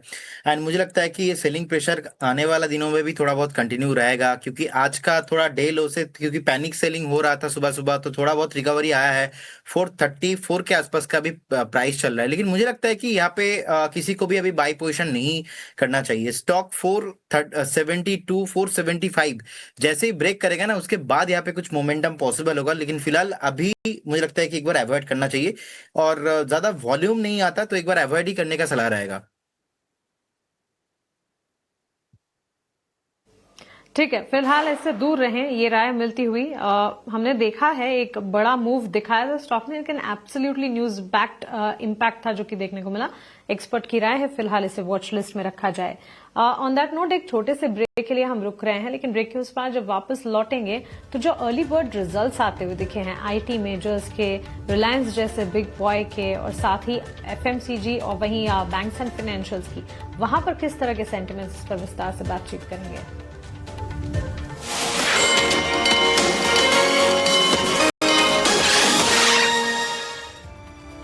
ब्रेक के बाद आपका फिर से स्वागत है क्लोजिंग कॉल में। बाजार में हम देखने की कमजोरी बरकरार है। निफ्टी की गिरावट 70 अंकों पर सीमित है। लोअर लेवल से रिकवरी आई है। हमने देखा था कि 24,900 तक निफ्टी गिर गया था लगभग, और वहां से एक स्मार्ट पुल बैक हमने देखा है। हालांकि निफ्टी बैंक अभी भी प्रेशर में है, 550 अंकों के आसपास की गिरावट है और जो गिरावट है लगभग 1% के आसपास की है, 58,850 के आसपास के लेवल है। लेकिन निफ्टी बैंक में भी लोअर लेवल से लगभग 500-600 अंकों के आसपास की रिकवरी है। आईसीसी बैंक 0.25% नीचे है, एचडीएफसी में 1% की गिरावट है, एक्सिस बैंक का भी शेयर कमजोर है। अविनाश सर, बहुत सारे लोग अब ये सवाल पूछ रहे हैं कि क्या बैंकिंग शेयर और गिरेंगे या फिर पहले ही काफी ज्यादा गिरावट आ चुकी थी एचडीएफसी बैंक वगैरह जैसे शेयर में, तो ये एक मौका बन गया है निवेश के लिए। क्या सर आप यहां से फर्दर आप फॉल देख रहे हैं या फिर अब अक्युमुलेट करना शुरू कर दें जो निवेशक हैं? नहीं, बिल्कुल अभिषेक, देखिए बैंक्स की बात करें तो तीसरी तिमाही जो आई है इसमें मुझे लगता है कि आईसीआईसीआई बैंक से एक्सपेक्टेशन तो काफी बड़े थे, बट इतना ज्यादा परफॉर्मेंस अच्छा नहीं हो गया क्योंकि प्रोविजनिंग इस बार काफी सिग्निफिकेंटली बढ़ी। लेकिन इस बात पे एक अच्छी बात है कि ये जो प्रोविजनिंग हुई है इसमें मैनेजमेंट ने कहा है कि काफी प्रोविजनिंग वन टाइम है, तो उसका मतलब है कि अगले क्वार्टर में नहीं आएगी। अदरवाइज इनके सारे बिजनेसेस अगर आप देखें, कोर बैंकिंग बिजनेस है, उसके बाद इंश्योरेंस का वर्टिकल है, ब्रोकिंग बिजनेस है, एएमसी बिजनेस है, सारे वर्टिकल्स ने बहुत अच्छा परफॉर्मेंस दिया है। तो मुझे लगता है कि देखिए अराउंड 1340 1350 में अगर कोई खरीदता है तो अगले 6 से 12 महीने के लिए बैंकिंग का साइकिल बहुत अच्छा चलेगा। ऑब्वियसली तीसरी तिमाही में पूरा इम्पैक्ट आया नहीं है जीएसटी कट का, कंजम्पशन का ड्रिवन जो क्रेडिट डिमांड है, बट अनुमान है कि आने वाले साल में अच्छा ग्रोथ आएगा। रही बात सरकारी बैंक्स की, तो मुझे लगता है कि कैनरा बैंक की बात करें या बैंक ऑफ बड़ौदा बात करें, मुझे लगता है पीएनबी की बात करें, तो ये banks have done much better. In fact छोटे बैंक जैसे बैंक ऑफ महाराष्ट्र है, इन्होंने बहुत ही अच्छी तरह से अपना प्रॉफिट ग्रोथ रिकॉर्ड किया है। तो मुझे लगता है कि ये भी बैंक्स को इग्नोर नहीं करना चाहिए। मुझे लगता है कि देखिए थोड़े से स्लो मूविंग स्टॉक जरूर है, लेकिन फंडामेंटली आई थिंक अभी स्ट्रक्चरली अभी चाल जो है बैंकिंग की अभी बन रही है, और मुझे लगता है जनवरी टू मार्च का quarter will be better than the December quarter. तो मेरे ख्याल से ये वीकनेस थोड़ा सा आपको यूज करना चाहिए पोजीशंस ऐड करने के लिए। ठीक है, इस वीकनेस को यूज करना चाहिए पोजीशंस ऐड करने के लिए। और अविनाश सर, ये भी तो सच है कि जो प्रोविजनिंग की भी है एचडीएफसी बैंक ने या फिर आईसीसी बैंक ने, वो तो आरबीआई के कहने पर किया कि आप एग्री सेक्टर में प्रायोरिटी सेक्टर लेंडिंग आपने जो की है उसके अगेंस्ट आप प्रोविजन कीजिए। तो आगे के लिए तो बल्कि अच्छी बात है कि ठीक है, जो थोड़ी बहुत गड़बड़ियां थी या फिर जो चीज़ें थी वो छट जाएंगी और आगे की राह थोड़ी आसान नजर आएगी। तो देखते हैं, कंफर्ट के हिसाब से आप निवेश के बारे में सोच सकते हैं तमाम बैंकों में जहां पर गिरावट दी जा रही है। सोमिल भाई, इंडियन होटल में आज हम देख रहे हैं कि शॉर्ट कवरिंग मूव है, बहुत निराश किया है इंडियन होटल के शेयर ने, और हमने देखा था कि एक डाउनग्रेड भी आया था इसमें किसी बड़े ब्रोकरेज फर्म की तरफ से इंडियन होटल में, और जो ये कहा जा रहा था कि नहीं ट्रैवल सीजन बढ़िया है, वेडिंग का सीजन से सपोर्ट मिलेगा, वो कुछ हुआ नहीं। लेकिन आज ये चल रहा है 1-1.25% ऊपर है। आपको लगता है कि ये मूव सस्टेन हो पाएगा? At this point of time अगर इंडियन होटल की बात करें, अच्छा पुल बैक है ऑफ कोर्स, लेकिन ये डाउन ट्रेंड में है और हर बार जब भी ये पुल बैक देता है takes resistance at the averages और वहीं से वापस से गिरना शुरू हो जाता है। अब यहाँ पे जो मंथली लोज हैं वो सब टूटे हैं। पहले के जो लोज थे 670 के आसपास के मंथली स्विंग लोज थे, वो सारे नीचे की तरफ टूटे। तो मैं डेफिनेटली इसके अंदर सलाह नहीं दूंगा कि आप इस समय इसे अवॉइड करके चल सकते हैं, बाइंग की सलाह नहीं दूंगा। लेकिन अगर आप देखें ऊपर से 900 के आसपास से गिरावट देखी गई है टिल 650, अच्छी खासी गिरावट है। अराउंड 600 के आसपास बहुत ही स्ट्रॉन्ग सपोर्ट है। ऑन द क्वार्टरली चार्ट एक स्विंग लो है, वहां पे बहुत अच्छा सपोर्ट है। मुझे लगता है वहां पे एक बार रिविजिट करके स्टॉक को वापस से देखना चाहिए, क्योंकि एक बार 50% रिट्रेसमेंट तो ऑलमोस्ट हो जाएगा 600 के वहां पर, तो वो एक रिविजिट करने का चांस मिलेगा 600 के आसपास जो स्विंग लो है वहां पर। बिल्कुल। स्वामिल, एक शेयर और है निफ्टी मिड कैप 100 में, अगर आप देखेंगे तो सबसे ज्यादा गिरने वाला ये शेयर है। आज के कारोबार में अगर देखें तो 11% के आसपास की गिरावट यहां देखने को मिली। मैं कल्याण ज्वेलर्स की बात कर रहा हूं। पिछले एक महीने के अंदर ये शेयर, एक हफ्ते के अंदर 20% और 3 महीने के अंदर भी करीब करीब 20%, एक साल में 24% की गिरावट यहां देखने को मिली है। आज इसने अपना इनफैक्ट 52 वीक लो, 389 का 52 वीक लो है, 401 के आसपास का शेयर है ये अभी। क्या ये गिरावट खरीदारी का मौका हो सकता है? चार्ट पर आपको कुछ पॉजिटिविटी आगे आती हुई दिख रही है? अगर आप ओवरऑल देखें ना, तो इंडियन होटल्स और कल्याण ज्वेलर्स के चार्ट में बहुत ज्यादा फर्क नहीं है, ऑलमोस्ट सिमिलर है। खाली फर्क ये है कि कल्याण ज्वेलर्स में ना शार्प फॉल लास्ट एक हफ्ते में ही आ गया है और इंडियन होटल्स में बहुत ग्राइंडिंग धीरे धीरे करके लो टॉप लो बॉटम बने हैं, लेकिन ओवरऑल ट्रेंड अभी भी डाउन है, मंथली लोस टूटे हैं नीचे में। तो डेफिनेटली मैं सलाह नहीं दूंगा कि यहाँ पर आप बाइंग करने की कोशिश करें। नीचे में अगर आता है अराउंड 335 के आसपास, वहां पे एक स्विंग लो है क्वार्टरली चार्ट पर, तो वहां पर एक बार आप रिविजिट करें ऑन द बाई साइड, लेकिन इस समय अवॉइड करके चले डेफिनेटली, एंड नीचे के लेवल्स पर वापस से रिविजिट कीजिएगा। बिल्कुल, तो अभी फिलहाल अवॉइड करने की सलाह दी जा रही है कल्याण ज्वेलर्स के ऊपर सौमिल की तरफ से। अविनाश सर, एक सवाल आपसे IRCTC के ऊपर लेना चाहता हूं। मोनोपोली बिजनेस है, एक ही कंपनी है जो टिकटिंग का काम करती है रेलवे के लिए, उसके बाद भी शेयर जो है वो लगातार जो है वो निचले स्तर छूता जा रहा है। 52 वीक लो आज ही बनाया शेयर ने 601 रुपए का, लगातार गिरावट देखने को मिल रही है। 831 आज इस साल का हाई था और उससे गिरता जा रहा है शेयर। क्या नजरिया आपका बनता है इस कंपनी पर, इस शेयर पर आपका फंडामेंटली? नहीं, देखिए, मुझे लगता है कि मुझे याद है जब कंपनी का पब्लिक इशू आया था तभी बहुत तेजी से ये स्टॉक चला था, उसके बाद ये तेजी निकल गई। बट कहने की बात यही है कि देखिए, प्लेटफॉर्म बिजनेस है तो डेफिनेटली शेयर होल्डर्स के लिए रिटर्न्स तो कंपाउंड हो ही रहे हैं। और मुझे लगता है कि इंटरनेट टिकटिंग का जो बिजनेस है वहां पे तो उनका मार्जिन ऑलमोस्ट 50% है, गवर्नमेंट की मोनोपोली है, और रेल का जितना भी ग्रोथ आएगा उसका कहीं ना कहीं इम्पैक्ट इनके अर्निंग्स पे आना चाहिए। अभी कंपनी कैश रिच है, कंपनी अभी अफोर्डेबल होटल्स में भी डाइवर्सिफाई करने की बात कर रही है, तो कहीं ना कहीं मुझे लगता है कि कोशिश तो मैनेजमेंट जरूर कर रहा है, लेकिन अभी भी पूरी तरह से ये आंकड़ों में अभी दिख नहीं रहा है। तो मेरे ख्याल से थोड़ा सा पेशेंस रखिए। आई थिंक ये प्लेटफॉर्म बिजनेस है, जब ऑपरेटिंग लिवरेज प्ले आउट होगा तभी काफी अच्छा बड़ा प्रॉफिटेबिलिटी में आने की अपेक्षा रहेगी। जिनको लंबी अवधि के लिए खरीदना है, मेरे ख्याल से बहुत अच्छा अट्रैक्टिव लेवल पे आ चुका है, पर टाइम फ्रेम मेरे ख्याल से कम 12 से 15 महीना होना चाहिए। ये शॉर्ट टर्म ट्रेडर्स के लिए बिल्कुल सूटेबल नहीं है, क्योंकि स्टॉक बेसिकली थोड़ा सा इलिक्विड भी है और मेरे ख्याल से मोमेंटम वाला स्टॉक बिल्कुल नहीं है।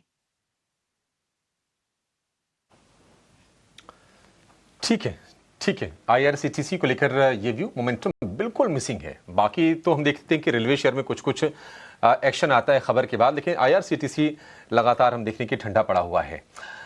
एक खबर आ रही थी आपके स्क्रीन पर कि टोरेंट फार्मा ने JB केमिकल के बायआउट के लिए बायआउट कंप्लीट कर लिया है, लगभग 43% स्टेक ले लिया है। कुछ दिनों पहले ही खबर आई थी कि इस एक्विजिशन के लिए कंपनी ने बॉन्ड के जरिए 12,500 करोड़ रुपए जुटाए हैं।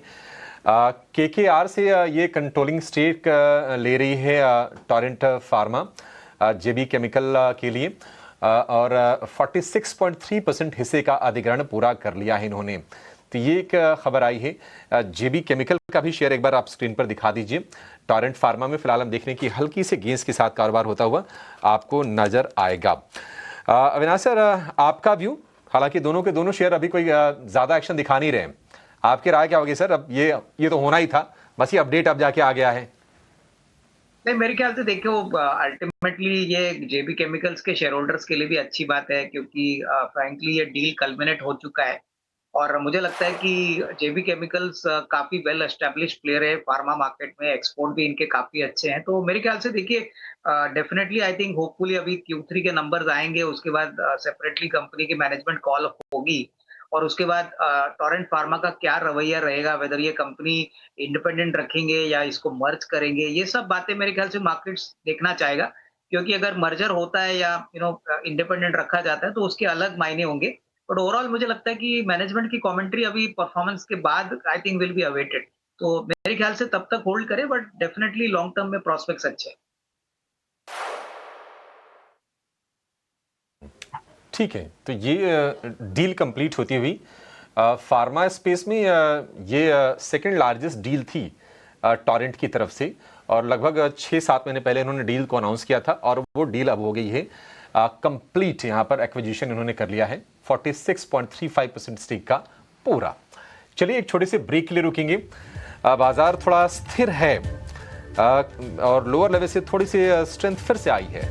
50 अंकों की गिरावट निफ्टी में रह गई है, लेकिन निफ्टी बैंक की गिरावट थोड़ी सी बड़ी है। निफ्टी बैंक की गिरावट बढ़ के फिर से हो गई है 600 अंकों से ज्यादा की, 58,800 का इस वक्त निफ्टी है। एक छोटा सा ब्रेक के बाद कुछ बढ़िया हम ट्रेड्स भी समझेंगे सोमिल जी से, और अविनाश जी से भी कुछ अहम फंडामेंटल चीजें समझेंगे। आप कहीं जाएगा नहीं।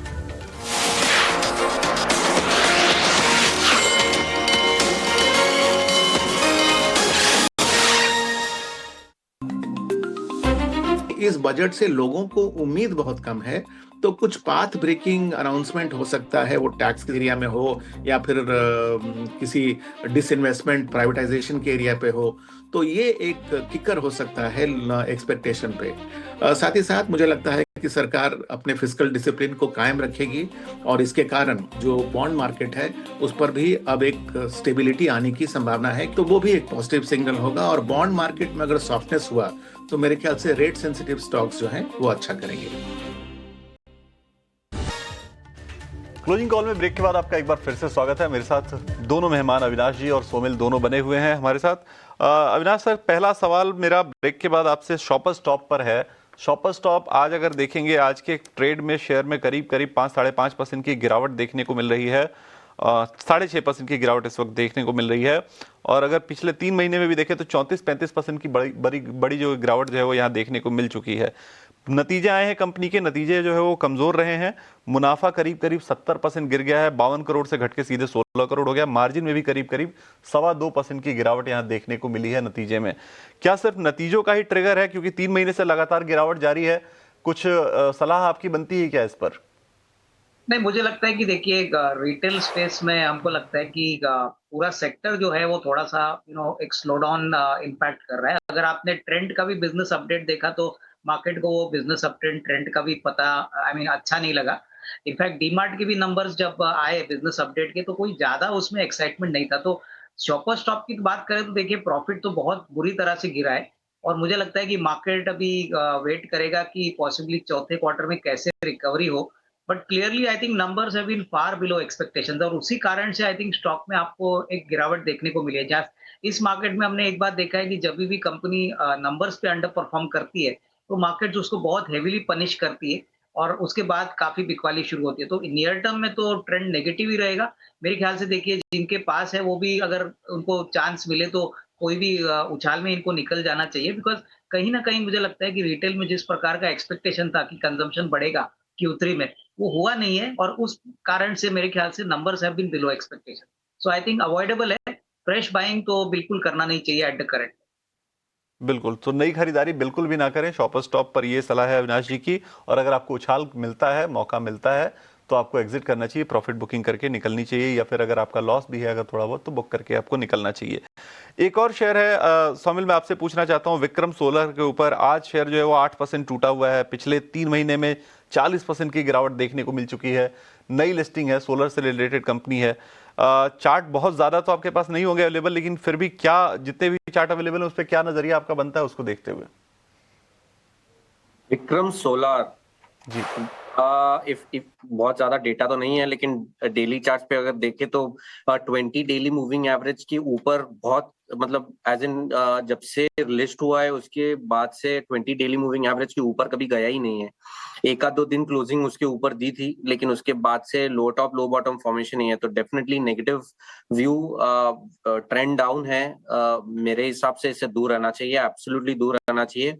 ऊपर में जो स्ट्रॉन्ग रेजिस्टेंस है वो अराउंड 243 के आसपास है। 243 के ऊपर जाता है तभी जाके इसके अंदर मे बी रिवर्सल देखने मिले, लेकिन इस समय डेफिनेटली डाउन ट्रेंड, दूर रहे इससे। बिल्कुल। तो विक्रम सोलर से अभी फिलहाल दूर रहने की सलाह जो है वो सोमिल की तरफ से आ रही है। चलिए आगे बढ़ते हैं। फार्मा सेक्टर की दिग्गज कंपनी डॉक्टर रेड्डीज आज अपनी तीसरी तिमाही के नतीजे जारी करने वाली है। कैसे रहेंगे नतीजे, पहले उसका एक अनुमान देख लेते हैं। अनुमान बताने के लिए हमारे सहयोगी रविंदर जुड़ रहे हैं। रविंदर, बताइए कैसा अनुमान है आपका डॉक्टर रेड्डीज के नतीजों को लेकर? जी बिल्कुल, यहाँ पर डॉक्टर रेड्डी जो अपने आफ्टर मार्केट आज अपने Q3 FY26 के नंबर अनाउंस करने वाली है और इस क्वार्टर में कंपनी का जो रेवेन्यू है वो फ्लैट रहने वाला है ईयर ऑन ईयर बेसिस पर 8,339 करोड़ पर। वहीं अगर बात करें प्रॉफिट की तो यहाँ पर प्रॉफिट में जो है काफ़ी यहाँ पे डिक्लाइन देखने को मिल सकता है। यहाँ पे करीब 23% की यहाँ पे जो है डिक्लाइन देखने को मिल सकता है profit per year on year basis. वहीं एबिटा और एबिटा मार्जिन में भी जो है प्रेशर देखने को मिल सकता है। सो ओवरऑल जो इस क्वार्टर में जो नंबर है वो वीक एक्सपेक्टेड है यहाँ पर। और इसके पीछे जो रीज़न है यहाँ पर जो नॉर्थ अमेरिका का जो सेल्स है वो काफ़ी वीक आ सकता है, जिसके चलते कंपनी का जो मार्जिन है उसमें प्रेशर देखने को मिल सकता है। और रशिया का जो बिजनेस है उससे जो ग्रोथ एक्सपेक्टेशन है वो इस बार स्ट्रीट जो है थोड़ी अच्छी एक्सपेक्ट कर रहा है। वहीं बात करें यूरोपियन यूनियन में रेवेन्यू में जो यूरोपियन यूनियन में भी जो है उसमें भी ग्रोथ थोड़ी अच्छी देखने को मिल सकती है और एबिटा मार्जिन जो है 2 साल से 25% पर पहुंचने का एक्सपेक्टेशन है। और इसके साथ साथ कंपनी और अपने कॉन कॉल में क्या गाइडेंस देती है, क्या आउटलुक देती है आगे चलकर, वो भी काफ़ी देखने लायक रहेगा। बिल्कुल। तो ये डॉक्टर रेड्डीज को लेकर अनुमान है हमारी रिसर्च टीम की तरफ से। प्रॉफिट जो है वो 23% घट सकता है, मार्जिन भी 27% से घट के 22% हो सकता है। अविनाश जी, क्या सलाह आपकी बनती है डॉक्टर रेड्डीज को? नतीजों का इंतजार करें, क्योंकि नतीजे तो कमजोर आने की उम्मीद दिख रही है। नहीं, मुझे लगता है कि देखिए फ्रेश बाइंग तो आपको करनी नहीं है, लेकिन मेरे ख्याल से नतीजे फाइनली जब आएंगे तभी देखना पड़ेगा कि एक्चुअल नंबर क्या है। अगर नंबर्स उम्मीद से थोड़े से और खराब आते हैं तो थोड़ी सी और बिकवाली आपको कल के सेशन में देखने को मिलेगी। बट ओवरऑल मुझे लगता है कि क्या कमेंट्री मैनेजमेंट देता है, क्योंकि देखिए रशिया का आउटलुक प्लस यूएस मार्केट का आउटलुक किस प्रकार का है और फाइनली कंपनी किस प्रकार से 26-27 देख रही है, वो मेरे ख्याल से काफी इंपॉर्टेंट रहेगा। क्योंकि ये तो ऑलरेडी मार्केट ने नंबर्स डिस्काउंट कर दिए हैं to a large extent, but I think जो ग्रोथ कमेंट्री रहेगी, आउटलुक रहेगा, वो काफी इंपॉर्टेंट रहेगा। तो फ्रेश बाइंग करने की जरूरत नहीं है, लेकिन जिनके पास है वो होल्ड करें। मेरे ख्याल से वैसे भी बाजार अभी बंद हो रहा है, तो पैनिक में सेल करने के बजाय I think wait for the conference call commentary, उसके बाद ही काम मेरे ख्याल से इसमें पोजीशन रिव्यू हो सकती है। ठीक है, डॉक्टर रेड्डीज लैब को लेकर ये भी एक बार नतीजे आ जाने दीजिए, उसके बाद इस पर हम विचार बनाएंगे। और वैसे भी लगातार हम देखने की गिरावट का शिकार हो रहा है शेयर। महीने भर में लगभग 10% के आसपास के फॉल आ चुके हैं इसमें। निफ्टी में जो गिरावट इस वक्त है 90 अंकों के आसपास की, और रिलेटिवली निफ्टी बैंक के मुकाबले तो काफ़ी कम है। और इसकी एक बड़ी वजह यह है कि रिलायंस आज हम देख रहे हैं कि ना सिर्फ लोअर लेवल से रिकवर किया है, बल्कि लगभग 1% ऊपर आपको ये शेयर दिखाई देगा। और पिछले 10-12 सत्र में हमने कभी रिलायंस में 1% के आसपास के गेंस देखे नहीं हैं। तो रिलायंस में जो रिकवरी आ रही है ये कितना रंग लाएगी, जरा ये समझ लेते हैं। सोमिल जी, आपका व्यू रिलायंस को लेकर, क्या आपको लगता है कि कॉन्ट्रा बाइंग के बारे में विचार करना चाहिए रिलायंस में? क्योंकि आज देखिए थोड़े सेंटिमेंट कमजोर है, फिर भी ऑयल एंड गैस स्टॉक्स में रौनक है। इस समय रिलायंस में देखिए व्यू नेगेटिव है, क्योंकि 200 डेली मूविंग एवरेज के नीचे चल रहा है, लो टॉप लो बॉटम फॉर्मेशंस है, बहुत क्रूशियल लेवल्स नीचे टूटे हैं। जैसे 1480 का एक लेवल था और एक 1440 का लेवल था जहां पे 200 डेली मूविंग एवरेज है। ये सारे लेवल्स टूटे हैं नीचे में। तो इस समय अगर in the short term, in the medium term मैं अवॉइड करने की सलाह दूंगा, लेकिन इन द लॉन्ग टर्म मुझे नहीं लगता कि कोई इश्यू है यहाँ पर। Structure is all right to me. नीचे में 1340 के आसपास का बहुत अच्छा बेस है, उस एरिया में अगर मिलता है तो आप डेफिनेटली लॉन्ग टर्म के लिए सोच सकते हैं। शॉर्ट टर्म में ट्रेडिंग सलाह नहीं दूंगा, लेकिन यस, लॉन्ग टर्म के लिए डेफिनेटली आप सोच सकते हैं अराउंड 1340 के आसपास। ठीक है, लॉन्ग टर्म की ही बात कर रहे थे। लॉन्ग टर्म के लिए आप बिल्कुल सोच सकते हैं। रिलायंस इंडस्ट्रीज को लेकर ये व्यू हो गया। एक शेयर जिसके बारे में मैं आपसे राय लेना चाहूंगा अविनाश सर, वो है एसबीआई कार्ड्स का। बहुत ज़्यादा ये पेशेंस टेस्ट करता है और पैसे बना के तो दिए ही नहीं, काफ़ी समय हो गया, 7-8 साल तो लिस्टिंग को हो ही गया एसबीआई कार्ड्स के।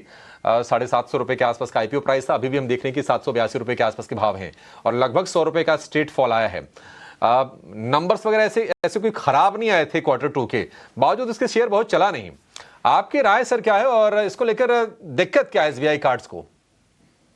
आई थिंक अभिषेक, दिक्कत तो यही है कि क्रेडिट कार्ड को कंपटीशन देने के लिए फिनटेक सेक्टर आ गया है। अभी आप यूपीआई देखिए, पेमेंट ऐप देखिए, मेरे ख्याल से काफी लोग ऐसे हैं जो अभी क्रेडिट कार्ड छोड़ के पेमेंट ऐप्स यूज करते हैं। क्रेडिट कार्ड की अहमियत तो अभी है डेफिनेटली, वो भी लोग यूज करते हैं, बट उनका जो पहले जो पोजीशनिंग था बिफोर यूपीआई आने के पहले या बिफोर ये फिनटेक कंपनीज ऐप लाने के पहले, वो काफी सिग्निफिकेंट था। तो कहीं ना कहीं मुझे लगता है कि ओवरऑल जो स्पेंडिंग भी है वो थोड़ी सी कर्टेल हो चुकी है। क्रेडिट कार्ड वैसे भी सभी को पता है कि लेट पेमेंट में काफी अच्छा इंटरेस्ट कॉस्ट चार्ज करते हैं, तो काफी उनका बिजनेस मेरे ख्याल से यूपीआई को गया है, पेमेंट एप्स को गया है। तो कहीं ना कहीं मार्केट को चिंता है कि आगे चल के अगर फिनटेक का एवोल्यूशन ज्यादा होता है, यूपीआई और बड़ा बनता है, तो कहीं ना कहीं लोग जो पहले डिजिटल क्रेडिट कार्ड यूज करते थे उसकी डेफिनेटली यूसेज थोड़ी कम होगी। बट डेफिनेटली एक बात पॉजिटिव जो एसबीआई कार्ड्स की है कि उनका पेरेंट एसबीआई है, टेक्नोलॉजी के पॉइंट ऑफ व्यू से इनका बैकबोन बहुत ही स्ट्रांग है और इंडिया में अभी भी क्रेडिट कार्ड का जो पॉपुलेशन है यानी जो पेनिट्रेशन है वो बहुत ही कम है। तो थोड़ा सा पेशेंस चाहिए क्योंकि ये स्टॉक चला नहीं है, अच्छे नंबर्स आने के बाद भी इसमें कोई बड़ी बढ़ोतरी देखी नहीं है।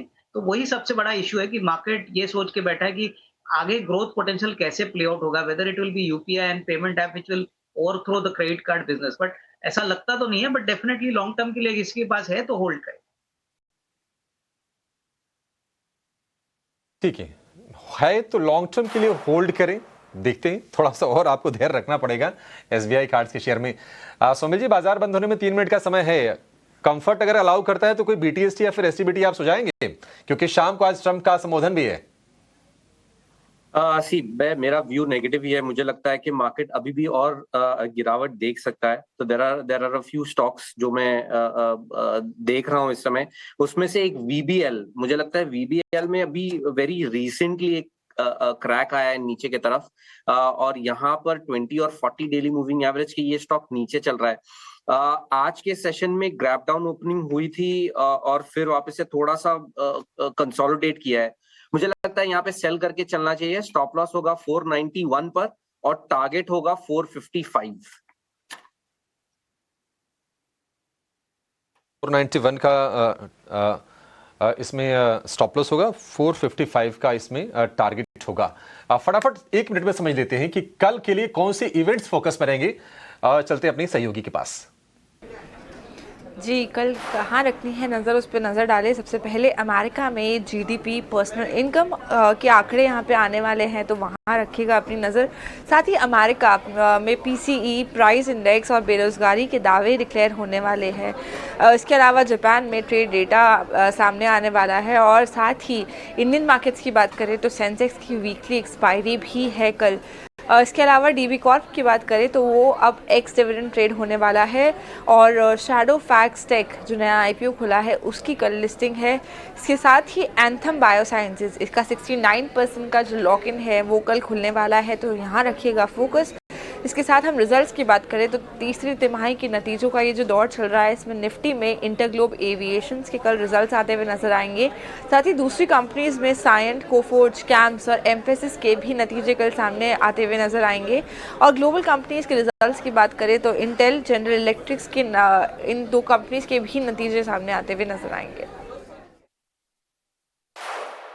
ठीक है मिताली, बहुत शुक्रिया ये सारे के सारे अपडेट देने के लिए। तो ये कुछ इवेंट्स रहेंगे जो फोकस में रहेंगे। चलिए बाजार की क्लोजिंग की तरफ चलते हैं। और निफ्टी की जो क्लोजिंग होने जा रही है लगभग 70 अंकों की गिरावट पर होने जा रही है। इंट्राडे में हमने देखा कि 24,920 के आसपास तक गिरा निफ्टी और वहां से फिर रिकवर किया। अच्छी बात यह कि क्लोजिंग बेसिस पर जो 100 EMA का जो लेवल है 25,114 का, उसको बचाता हुआ दिखाई दे रहा है। निफ्टी बैंक की बात करें तो गिरावट आज ज्यादा हुई। गिरावट की वजह यह रही कि आज को देख के ऐसा लग रहा है कि एफआईआईज की तरफ से ना कल बड़ा सेल का फिगर आएगा। क्या बैंकिंग स्टॉक्स को एफआईआईज और बेच रहे हैं? जिस तरह से रुपए की वीकनेस बढ़ी है, नजर हमारे रहने वाली है एफआईआईज के आंकड़ों पर। हालांकि 11-12 दिन से तो बेच ही रहे हैं एफआईआईज, उसमें कोई चेंज खुश नहीं है। क्वांटम पर नजर रहेगी कितना बढ़ जाता है वो। आईसीसी बैंक आज का टॉप लूजर रहा करीब 2% के आसपास की गिरावट के साथ। और अगर आप पिछले 5 सत्र में देखेंगे तो आईसीसी बैंक में करीब 6-7% के आसपास की गिरावट आ गई है। 1435 रुपए तक पहुंचने के बाद वहां से लगातार प्रेशर में है। इसके अलावा ट्रेंट गिरा आज। टाटा कंज्यूमर में गिरावट हमने देखी। बीएल, एलएनटी, नेस्ले ये कुछ शेयर है जहां पर हमने 1% के आसपास की नरमी देखी। लेकिन आज का सुपरस्टार रहा निफ्टी में इटर्नल। नतीजों का इंतजार है, अच्छे नतीजे आने की उम्मीद है। और 3 सत्र की गिरावट के बाद आज 5% ऊपर ये शेयर कारोबार करता हुआ आपको दिखाई दे रहा है। पिछले 6 महीने की सबसे बड़ी इंट्राडे गेंस आज हमने इटर्नल के शेयर में देखी। इंटरग्लोब में भी थोड़ी शॉर्ट कवरिंग हुई, करीब 1.5% ऊपर आपको ये शेयर नजर आएगा। इसके अलावा UltraTech, JSW steel, Hindalco, Grasim, max health care, कुछ और शेयर है जहां पर हमने 1% के आसपास की मूव देखे। लेकिन अगर हम वायदा की बात करें तो कौन से शेयर ज्यादा पिटे? आज हमने देखा कि कल्याण ज्वेलर्स करीब 12% गिर गया शेयर, ये सबसे ज्यादा गिरा। एसआरएफ में कमजोरी रही है। पेटीएम का शेयर करीब 5% टूटा। लॉरस लैब्स जो कि पिछले साल फार्मा का सुपरस्टार था, प्रॉफिट टेकिंग का शिकार हो रहा है, करीब 4% ये शेयर गिरा। यूपीएल में 4% के आसपास से गिरावट आई। तो ये कुछ शेयर्स रहे जहां पर आज हमने गिरावट का दौर देखा। अगर हम इंडाइसिस की बात करें तो आज metal, oil and gas, infra में आज हमने सिलेक्टिव बाइंग देखी। लेकिन कंज्यूमर ड्यूरेबल हो गया, बैंक हो गया, ये रियल एस्टेट, इन सेक्टर्स ने बाजार को परेशान करने का काम किया। और इंडिया बिक्स निकल गया है लगभग पौने 14 के आसपास का स्तर है। हमने इंटरडे में 14 के पार जाते हुए देखा, 7.5% के आसपास का उछाल है। तो बाजार में आज गिरावट जारी रही लगातार तीसरे सत्र में। निफ्टी 75 अंक नीचे बंद हुआ है 25,157 के लेवल पर, और निफ्टी बैंक की बात करें तो 600 अंकों की गिरावट। तो क्रूशियल लेवल आज निफ्टी ने भी क्लोजिंग बेसिस पर तोड़े हैं, और निफ्टी बैंक ने भी 59,000 का लेवल निफ्टी बैंक पर टूटा। और निफ्टी की बात करें तो 25,200 के लेवल को आज निफ्टी ने भी ब्रेक किया। चलिए इस शो को यहाँ पर समाप्त करेंगे। अविनाश जी बहुत शुक्रिया आपका समय देने के लिए। सोमेल भाई आपका भी बहुत शुक्रिया, आज आपने समय निकाला और तमाम स्टॉक्स पर आपने अपनी रणनीति हमसे शेयर की। शाम बहुत इंपॉर्टेंट है, आज डोनाल्ड ट्रंप के संबोधन पर भी बाजारों की नजर रहने वाली है। देखते हैं कि वहां से कैसे संकेत निकल के आते हैं। फिलहाल विकास को और मुझे आप दीजिए इजाजत। एक छोटे से ब्रेक के बाद कराएंगे आपकी हम कल की तैयारी, कहीं जाइएगा नहीं। नमस्कार।